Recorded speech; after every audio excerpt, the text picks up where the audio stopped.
Hello students, आज business studies के एक नया चैप्टर्स, एक नए टॉपिक को मैं आपको डील करने वाला हूं। तो आज का हमारा टॉपिक है बिजनेस इन्वायरमेंट। ये बिजनेस स्टडीज के थर्ड चैप्टर्स हैं। तो बिजनेस इन्वायरमेंट, अब यहां पर एक क्वेश्चन अराइज होता है कि what do mean by environment. तो business have two types of environment. First is business is internal environment. Internal environment में बिजनेस का क्या होगा, उनके जो एम्प्लॉइज प्रॉब्लम्स हैं, जो सुपीरियर सबऑर्डिनेट का रिलेशनशिप है, उनका जो इंटरनल मैनेजमेंट है, उसमें वो जो उनका बिजनेस अफेक्ट करता है वो उसको उनका इंटरनल इन्वायरमेंट है, जिसको कि कोई भी बिजनेसमैन अपने स्तर से, अपने लेवल से उसको ठीक कर सकता है। उसमें कहीं कोई प्रॉब्लम आएगी तो वो उनके कंट्रोल में होता है। लेकिन कुछ ऐसे भी एक्सटर्नल फैक्टर हैं जो बिजनेस के कंट्रोल में नहीं है। तो बिजनेस के कंट्रोल में जो फैक्टर्स नहीं है, the factors which are not control in the business, that is actually called business environment. यानी जब हम लोग इस चैप्टर की बात करेंगे, बिजनेस इन्वायरमेंट चैप्टर की बात करेंगे, तो आपके ब्रेन में क्लियर कंसेप्ट होना चाहिए कि जितने भी एक्सटर्नल फोर्सेस हैं जो बिजनेस को अफेक्ट करते हैं, एक्सटर्नल फोर्सेस, अब जैसे अभी कोरोना वायरस आ गया, कोविड-19 आ गया और सारे बिजनेस लॉकडाउन हो गए। इसमें बिजनेस का अपना इंटरनल मैनेजमेंट कुछ भी नहीं कर सकता है। उनको इस रूल्स को, इसको कानून को मानते हुए अपने बिजनेस को बंद करना पड़ा, थोड़ी देर के लिए, कुछ दिनों के लिए स्थगित करना पड़ा। तो ये जो फैक्टर्स है, इस प्रकार के बहुत सारे फैक्टर्स होते हैं जो बिजनेस को अफेक्ट करते हैं।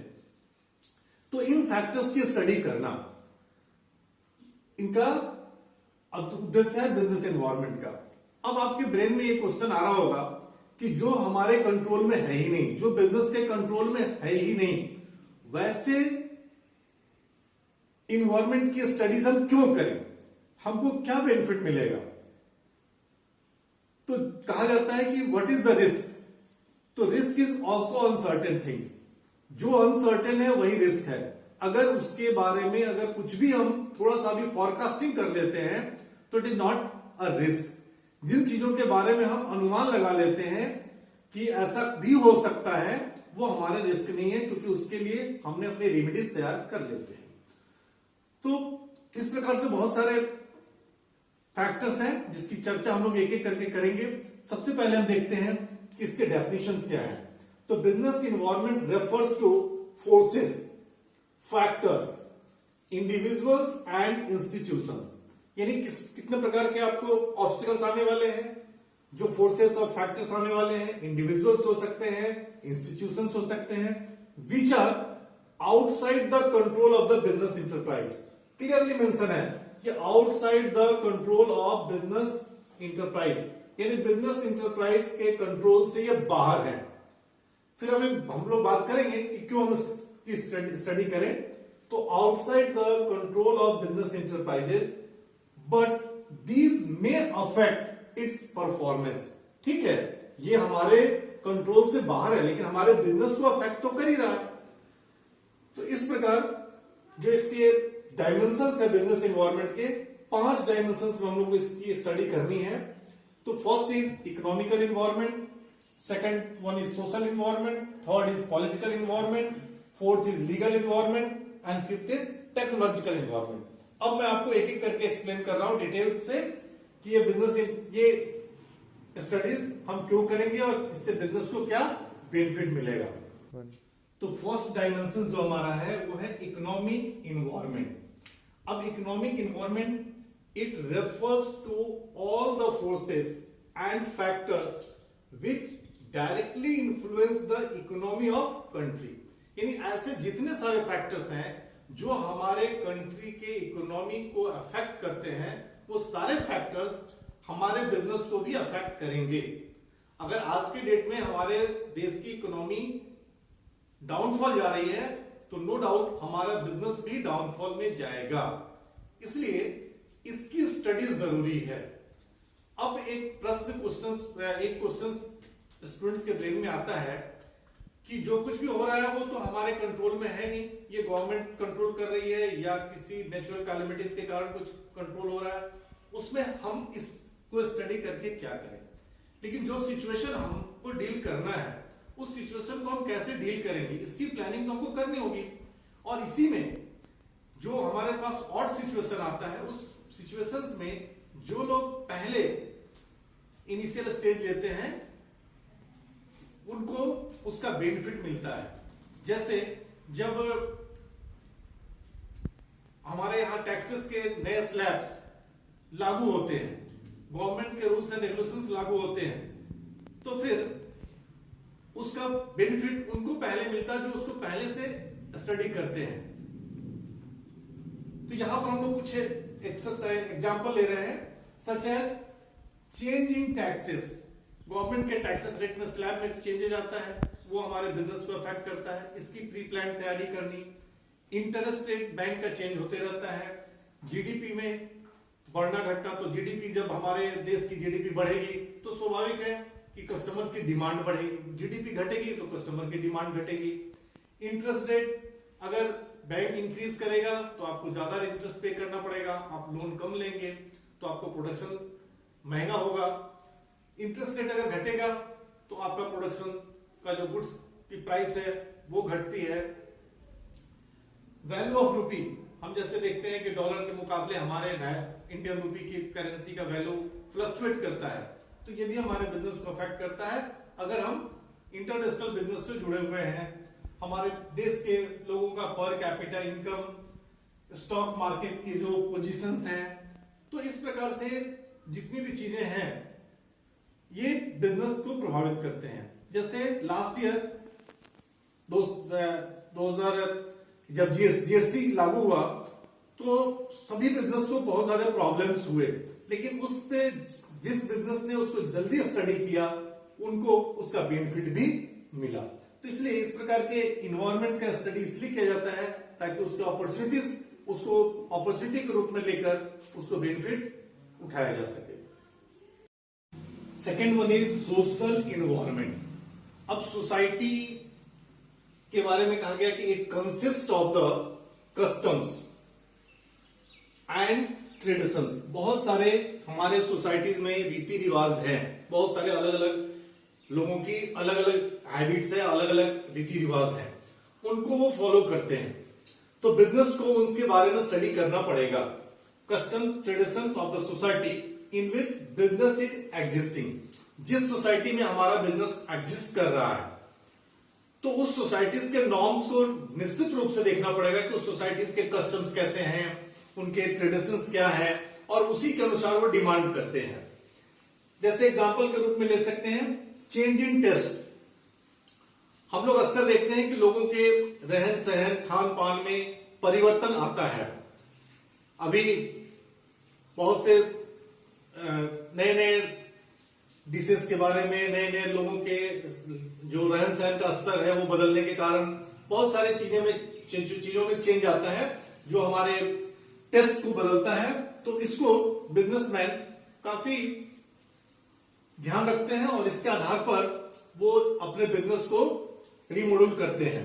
तो change in taste, change in fashion, हम देखते हैं कि फैशन में बदलाव तुरंत बिजनेस पर अफेक्ट करता है। सोशल ट्रेंड, जो एक सोसाइटी का ट्रेंड चलता है किसी खास मौसम में किसी खास चीज की डिमांड, तो सोशल ट्रेंड। इसी प्रकार वेरियस कस्टम्स एंड ट्रेडिशंस है।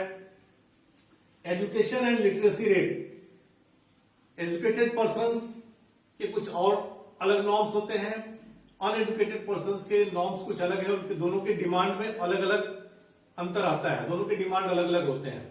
तो हमारा बिजनेस जो जिस प्रोडक्ट को हम अपने बिजनेस में जो प्रोडक्ट हम मैन्युफैक्चर कर रहे हैं या सेल कर रहे हैं वो किस सोसाइटी से है, एजुकेटेड लोगों से या अनएजुकेटेड लोगों से। तो हमको उसका ध्यान रखकर उसके बारे में अपने प्रोडक्ट को डील करना पड़ेगा। लोगों के स्टैंडर्ड ऑफ लिविंग है, जिसमें बहुत सारे हमारे देश में बहुत सारे फेस्टिवल्स वगैरह भी मनाए जाते हैं। हम जानते हैं कि किसी खास फेस्टिवल में किसी खास वस्तु की डिमांड बढ़ जाती है, दूसरे फेस्टिवल में दूसरे वस्तु की डिमांड बढ़ती है। तो एक सोशल इन्वायरमेंट की स्टडी बिजनेसमैन जब करता है तो उस सोशल इन्वायरमेंट के आधार पर वो अपने आप को एडजस्ट कर पाता है। तो third dimension is political environment. हम जानते हैं कि हमारा देश पॉलिटिकली सरकारों के द्वारा चलती है और बहुत सारे जो फैक्टर्स हैं वो पॉलिटिकल पार्टीज के एजेंडे में शामिल होते हैं और अलग अलग पॉलिटिकल पार्टी के एजेंडे अलग अलग होते हैं। जब वो रूलिंग में आते हैं तो उसके अनुसार वो पॉलिसी को चेंज करते हैं और लीगल वे कानून बनाते हैं।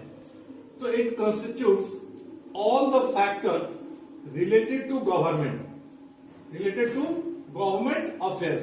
जितने भी गवर्नमेंट अफेयर्स से रिलेटेड फैक्टर्स हैं उनको हम पॉलिटिकल इन्वायरमेंट कहते हैं। Such as type of government in power.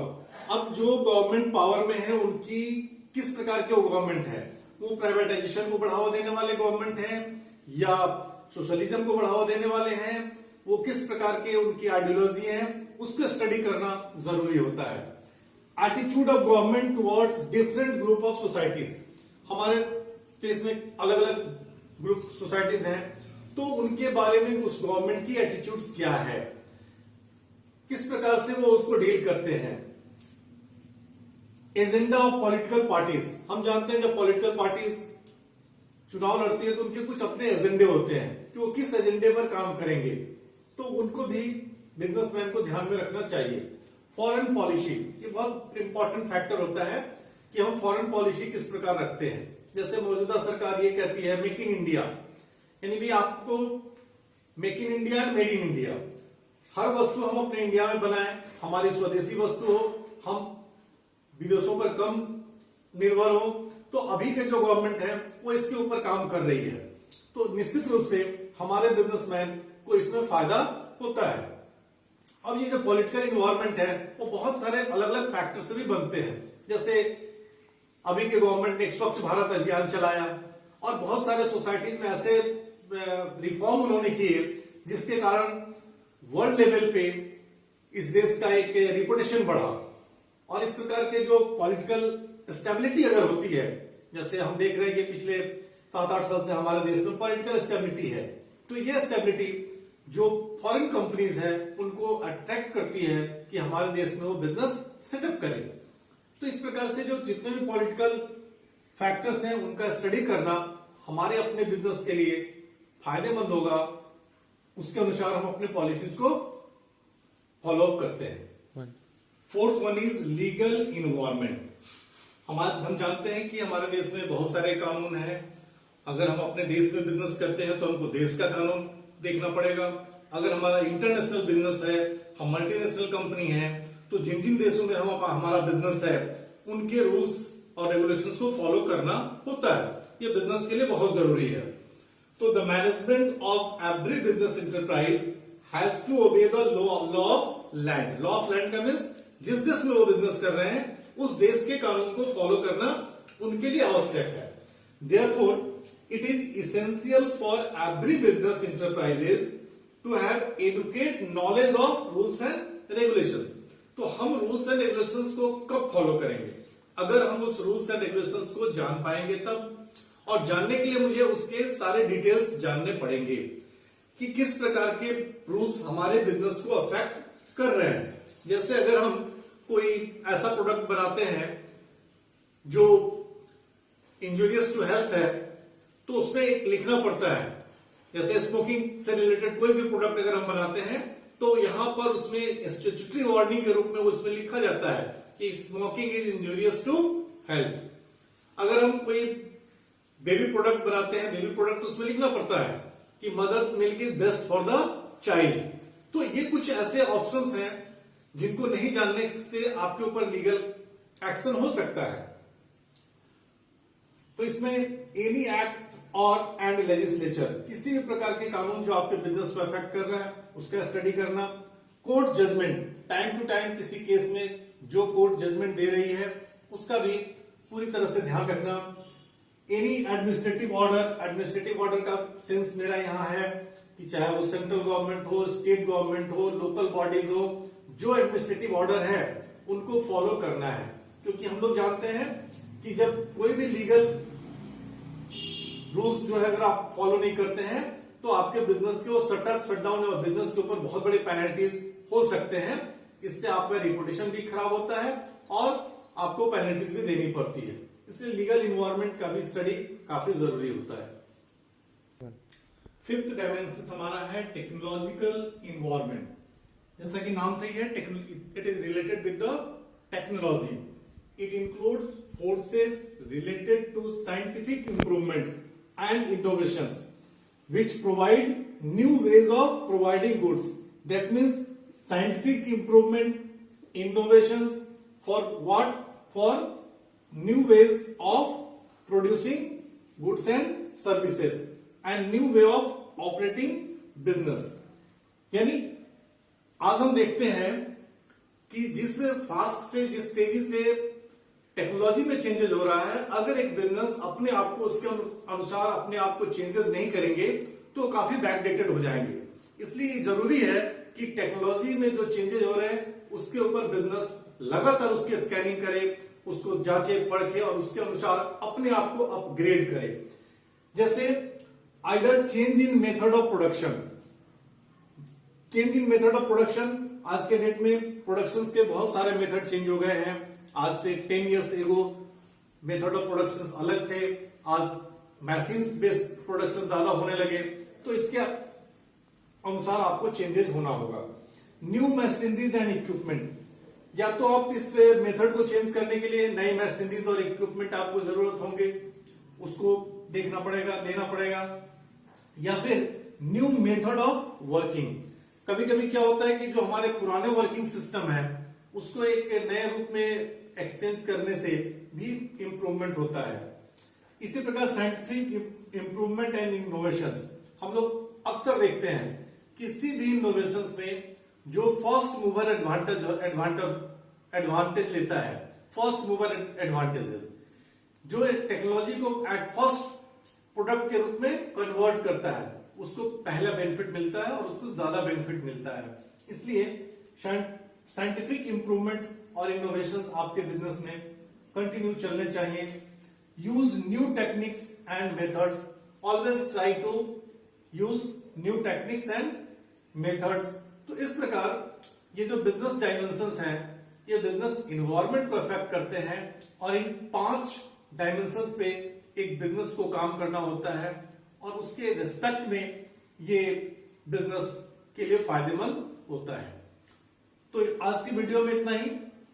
इसके बाद मैं इस वीडियो में बताऊंगा कि ये बिजनेस इन्वायरमेंट की इंपॉर्टेंस क्या है, नीड क्या है, क्यों जरूरी है।